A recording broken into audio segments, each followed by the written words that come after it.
and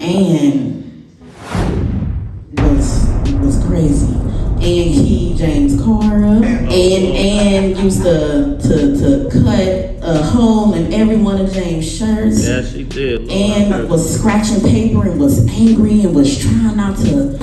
She was wicked. I was suicidal because I felt worthless. Because I'm scared, this is what I'm going to do.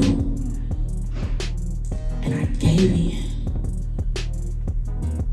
I just stood there like, I already know what's getting ready to happen.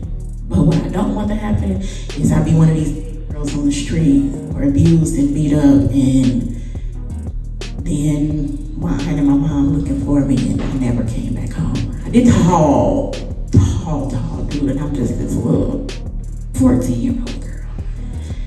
And when it was done, and I remember being on the bus and crying, and I remember walking to my aunt's house. I didn't say nothing, but she kind of sensed like something ain't right. And I got in the bath and I wanted to kill myself. I hated that word of submission. You gotta submit to a man. I hated it. You gotta do this to a man. You gotta, I hated it. And everything. I was angry that I smiled when the lights was off. I was angry that I smiled when we was evicted. I was angry. I was smiling every time we had to put our stuff in storage. The storage bill didn't get paid and we lost everything and had to keep on starting over. I was so angry that as an adult, all that came out. I went nuts. It changed me. And I saw the therapist. And she said, I want you to see the nurse.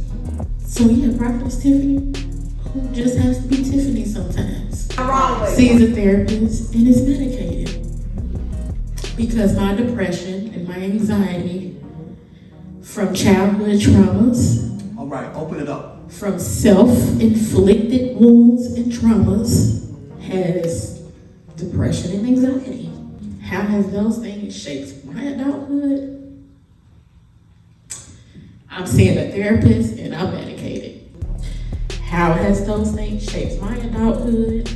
This is my second time being married to my husband because I left my first marriage and started dating women because of anger and other things that I couldn't explain then. How has it shaped my adulthood? I have caused my children emotional abuse. I have